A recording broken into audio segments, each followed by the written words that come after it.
আপনার সন্তান যত বড় অবাধ্য, শবে বরাতের রাতে দোয়াটি 11 বার পাঠ করে পানিতে ফু দিয়ে সেই পানি আপনি পান করুন। আপনার সন্তান বাধ্য হবে, মেধাবী হবে, মন ভুলে যাবে, আপনি যা বলবেন তাই করবে। প্রিয় ভাই বোনেরা, সন্তান নিয়ে পেরেশানির মধ্যে পড়ে গিয়েছেন।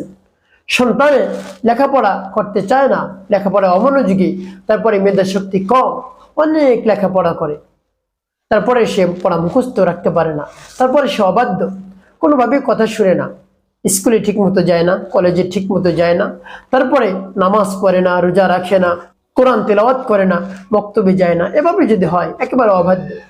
আপনি যদি পাঠান মাদ্রাসায়, স্কুলে, কলেজে, তারপরে সে কিছুক্ষণ ঘোরাফেরা করে এসে বলে আমি কলেজে গিয়েছি, মাদ্রাসায় গিয়েছি, স্কুলে গিয়েছি, এভাবে এসে মিথ্যে কথা বলে, অর্থাৎ অনেক অবাধ্য, একেবারে সীমা ছাড়া অবাধ্য।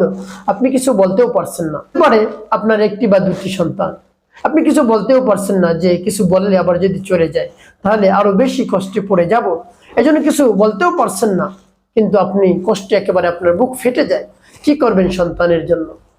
সন্তান এভাবে যদি অবাধ্য হয়, মেধা কম থাকে, তাহলে অভিভাবকের চিন্তার শেষ থাকে না। তাকে উচ্চ ডিগ্রি অর্জন কেমনে করাবে, উচ্চ শিক্ষায় শিক্ষিত কেমন করে করবে সে যদি অবাধ্য হয়। প্রিয় ভাই বোনেরা, এই জন্য দেখা যায় অনেক অভিভাবক অনেক জায়গায় দৌড়াদৌড়ি করে, টাকা পয়সা খরচ করে, হুজুরের কাছে যায়, কবিরাজের কাছে যায়, ডাক্তারের শরণাপন্ন হয়, অর্থাৎ যত জায়গা যাওয়ার সে গিয়ে এখন ফেল হয়ে গিয়েছে। এখন তার সন্তান বাধ্য হচ্ছে না, কোনোভাবেই কথা বলছে না, কোনোভাবেই কথা শুনছে না। তো আপনি নিরাশ হবেন না। আপনি সব জায়গায় তো ঘুরে আসছেন, আপনি অনেক টাকা পয়সা খরচ করছেন, এখন একটু টাকা ছাড়া আপনি আমলটি করে দেখুন। শুধু আপনাকে একটু কষ্ট করতে হবে। এখন বলতে পারেন হুজুর আমলটি করতে পারবো, অবশ্যই করতে পারবেন, কোনো সমস্যা নেই। প্রিয় ভাই বোনেরা, টাকা খরচ করা ছাড়া আপনি আমলটি করবেন। প্রিয় ভাই বোনেরা, শুধু কষ্ট করতে হবে। আপনি অভিভাবক হয়ে যদি আমলটি করেন তাহলে বেশি লাভ। কেন? আপনার সন্তানের জন্য মন নিগড়ানো দোয়া আপনার আছে, হুজুরেরও নাই, কবিরাজেরও নাই। স্বাভাবিক এটা। আপনার সন্তানের জন্য আপনার যতটুকু দরদ, হুজুর এবং কবিরাজ তার এতটুকু থাকবে না, এটাই স্বাভাবিক। প্রিয় ভাই বোনেরা, এজন্য আপনি অভিভাবক হয়ে, আপনি মা হয়ে, আপনি বাবা হয়ে আমলটি করুন সন্তানের জন্য। শবে বরাতের রাতে আপনার সবকিছু আল্লাহ রাব্বুল আলামিন কবুল করে নেবেন ইনশাআল্লাহ। প্রিয় ভাই বোনেরা, আপনাকে আর হতাশাগ্রস্ত হতে হবে না, চিন্তিত হতে হবে না। আপনার দোয়া দরখাস্ত এবং আমলকে কবুল করে নেবেন ইনশাআল্লাহ। প্রিয় ভাই বোনেরা, আমলটি কখন কিভাবে করবেন, কোন নিয়মে করবেন, আমলটি করে কিভাবে আপনি উপকৃত হবেন আমি বলে দিচ্ছি। প্রিয় ভাই বোনেরা, আমলটি করার ক্ষেত্রে আপনার কাছে কিছু পানি রাখতে হবে, ফ্রেশ পানি, একেবারে ভালো রেখে আপনার সামনে ডেকে রাখবেন, বা বোতলে করে 2 বা 3 লিটার পানি আপনার সামনে রাখবেন। তারপরে আপনি কি করবেন? উত্তম রূপে পবিত্রতা অর্জন করবেন। পবিত্রতা অর্জন করে পবিত্র স্থানে বসবেন কিবলামুখ হয়ে। তারপরে আপনি উত্তম পোশাক পরিধান করবেন। উত্তম পোশাক পরিধান করে আপনি যখন আমলটি করতে বসবেন, সর্বপ্রথম কি পাঠ করবেন? আপনার জীবনের সমস্ত গুনার কথা স্মরণ করে আল্লাহ রাব্বুল আলামিনের কাছ থেকে ক্ষমা প্রার্থনা করবেন। আস্তাগফিরুল্লাহ রাব্বি মিন কুল্লি যামবি ওয়া আতুবু ইলাইহি লা হাওলা ওয়া লা কুওয়াতা ইল্লা বিল্লাহিল আলিয়্যিল আযীম। এভাবে ইস্তিগফার পাঠ করবেন 3 বার। তারপর 3 বার দুরূদ শরীফ সাল্লাল্লাহু আলাইহি ওয়াসাল্লাম, সাল্লাল্লাহু আলাইহি ওয়াসাল্লাম, সাল্লাল্লাহু আলাইহি ওয়াসাল্লাম। এভাবে যখন ইস্তিগফার এবং দুরূদ শরীফ পাঠ করা হয়ে যাবে, তারপর আপনি সেই দোয়া বা সূরাটি পাঠ করবেন। যখন পাঠ করবেন মনে মনে আল্লাহ রাব্বুল আলামিনের কাছে বলবেন, হে আল্লাহ, আমার আমলকে কবুল করুন, সময়কে কবুল করুন, এবং যে সমস্যা সমাধানের জন্য আমি আমলটি করতেছি আপনি তো জানেন, আপনি তো অন্তর্যামী, আমার সমস্যা সমাধান করে দিন। এভাবে বলে তারপরে সেই সূরা বা দোয়াটি পাঠ করবেন। সেই সূরা বা দোয়াটি পাঠ করে পরে কি করবেন, কিভাবে পানি ব্যবহার করবেন আমি আপনাদেরকে বলে দিচ্ছি। আগে সেই সূরা বা দোয়াটি বলে নেই। আর সেই সূরা বা দোয়াটি হলো পবিত্র কুরআনুল কারীমের সর্ববৃহৎ সূরা সূরাতুল বাকারা এর শ্রেষ্ঠ আয়াত, যার নাম হলো আয়াতুল কুরসি। যেমন বিসমিল্লাহির রহমানির রহিম, আল্লাহু লা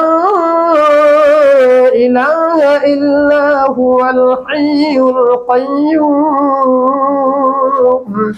লা তা'খুযুহু সিনাতুন ওয়া লা নাওম লাহু মা ফিস সামাওয়াতি ওয়া মা ফিল আরদ من ذا الذي يشفع عنده إلا بإذنه يعلم ما بين أيديهم وما خلفهم ولا يحيطون بشيء من علمه إلا بما شاء وسع كرسيه السماوات والأرض ولا يؤوده حفظهما وهو العلي العظيم যখন পাঠ করা হয় পানির মধ্যে একটি ফেলে তারপর আপনি আবারও পাঠ করবেন বিসমিল্লাহির রহমানির রহিম الله لا إله إلا هو الحي القيوم لا تأخذه سنة ولا نوم له ما في السماوات وما في الأرض من ذا الذي يشفع عنده إلا بإذنه يعلم ما بين أيديهم وما خلفهم ولا يحيطون بشيء من علمه إلا بما شاء وسع كرسيه السماوات والأرض ولا يؤوده حفظهما وهو العلي العظيم তারপর আপনি মনে দরদ নিয়ে আবার পাঠ করবেন বিসমিল্লাহির রহমানির রহিম الله لا إله إلا هو الحي القيوم لا تأخذه سنة ولا نوم له ما في السماوات وما في الأرض من ذا الذي يشفع عنده إلا بإذنه يعلم ما بين أيديهم وما خلفهم ولا يحيطون بشيء من علمه إلا بما شاء وسع كرسيه السماوات والأرض ولا يؤوده حفظهما وهو العلي العظيم পাঠ করার সময় প্রিয় ভাই বোনেরা গুনে গুনে 11 বার পাঠ করে 11টি ফু দিবেন পানিতে সর্বশেষ নবীজি সাল্লাল্লাহু আলাইহি ওয়াসাল্লামের মুহাব্বত নিয়ে 11 বার দুরূদ ইব্রাহিম পাঠ করবেন আল্লাহুম্মা সাল্লি আলা মুহাম্মাদ ওয়া আলা আলি মুহাম্মাদ كما صليت على إبراهيم وعلى آل إبراهيم إنك حميد مجيد اللهم بارك على محمد وعلى آل محمد كما باركت على إبراهيم وعلى آل إبراهيم إنك حميد مجيد اللهم صل على محمد وعلى آل محمد كما صليت على إبراهيم وعلى آل إبراهيم إنك حميد مجيد اللهم بارك على محمد وعلى آل محمد كما باركت على إبراهيم وعلى آل إبراهيم إنك حميد مجيد اللهم صل على محمد وعلى آل محمد كما صليت على إبراهيم وعلى آل إبراهيم إنك حميد مجيد اللهم بارك على محمد وعلى آل محمد كما باركت على إبراهيم وعلى آل إبراهيم إنك حميد مجيد اللهم صل على محمد وعلى آل محمد كما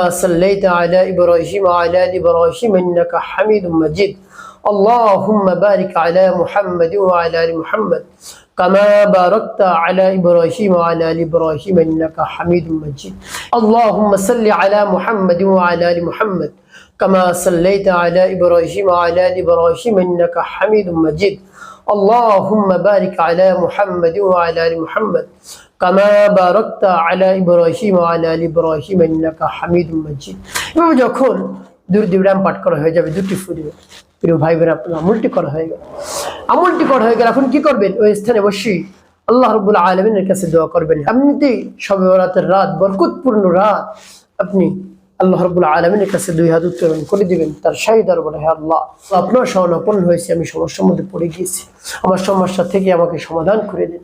আমার সন্তান অবাধ্য, কথা শুনে না, একেবারে সে লেখাপড়ায় মনোযোগ দেয় না, তারপরে তার মেধা কম, আপনি তার মেধা শক্তি বৃদ্ধি করে দেন, স্মরণ শক্তি বৃদ্ধি করে দিন।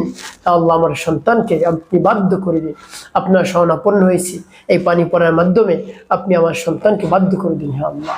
এভাবে আল্লাহ রাব্বুল আলামিনের কাছে বলবেন, হে আল্লাহ, আমার সন্তানের মনকে নরম করে দিন, গুলিয়ে দিন, যা বলবো সব কথাই যেন সে শুনে, এইরকম আপনি তাকে বানিয়ে দিন। এভাবে আল্লাহ রাব্বুল আলামিনের কাছে আপনি বলবেন, দেখবেন আপনার সন্তানের মন নরম হয়ে গেছে, গলে গিয়েছে, আপনার কাছে এসে নরম সুরে কথা বলবে, একেবারে বিনয়ের সাথে কথা বলবে। প্রিয় ভাই বোনেরা, যদি পরিপূর্ণ বিশ্বাস এবং আস্থা নিয়ে আমলটি করতে পারেন, উপকৃত হতে পারবেন। এখন আমি বলে দিব কিভাবে এই পানি ব্যবহার করবেন। এই পানি সকাল, বিকাল, রাত আপনি পান করাবেন।